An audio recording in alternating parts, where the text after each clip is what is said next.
Hudson and Rex shines with its glossy visuals, but have you ever wondered what goes into filming a dog-led procedural right in the heart of Newfoundland?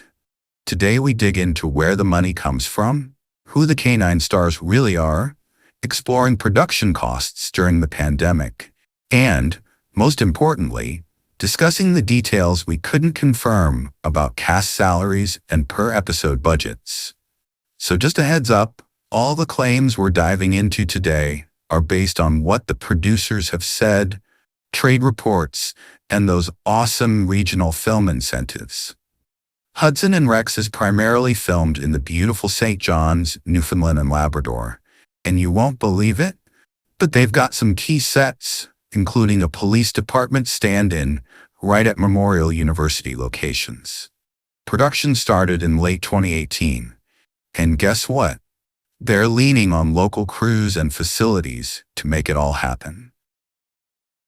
Now, let's talk about the production companies behind the show. Shaftesbury and Pope Productions. So, one big reason why producers are flocking to Newfoundland is because of the province's generous incentives. Did you know that Newfoundland has some outstanding labor tax credits? Plus, they've got this fantastic all-spend credit that can help cover a big chunk of eligible production costs. This makes it way more affordable and appealing for outside producers to stage their projects there and hire a local crew. These incentives significantly reduce the overall cost for a studio and influence the locations where shows like this are filmed. Producers have officially confirmed that safety measures during COVID, a couple of years back, had really bumped up production costs. We're talking on-set medics, testing, PPE, smaller crews, and those scheduling changes. All of it adds up to some serious expenses. So on the set of Hudson and Rex, local press reported that they had an on-set doctor, temperature checks, and other protocols in place, which were considered extra budget items during the pandemic. Producers mentioned that these measures contributed hundreds of thousands to the production costs. The role of the canine is actually a shared one.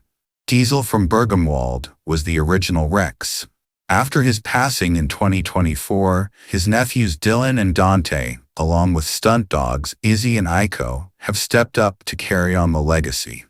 The dogs get the best treatment on set, complete with private trailers, a personal chef, and dedicated handlers. However, it's important to note that dogs don't earn salaries like humans do. The expenses mainly cover trainer fees, animal care, insurance, and on-set support. The trainer or owner usually takes on the role of a producer or animal coordinator as well. This means that some of that sweet compensation actually comes from the production budgets, right to the trainer. When it comes to Hudson and Rex, publishers and trade outlets just aren't sharing any solid public figures about per-episode budgets or individual cast salaries. It's a bit of a mystery out there. So there are some claims buzzing around on fan forums, like those Reddit posts saying the show costs $12 to $15 million per episode. But let's be honest, those numbers are unverified and seem pretty implausible for a Canadian procedural shot in Newfoundland. Plus, there's no solid backing from any trade sources or production statements to support that figure. Just something to keep in mind. So if you're looking for those solid budget or salary figures, you should know that they usually pop up in studio filings, confidential deals, or union disclosures. But here's the catch. None of that info is publicly available for this show.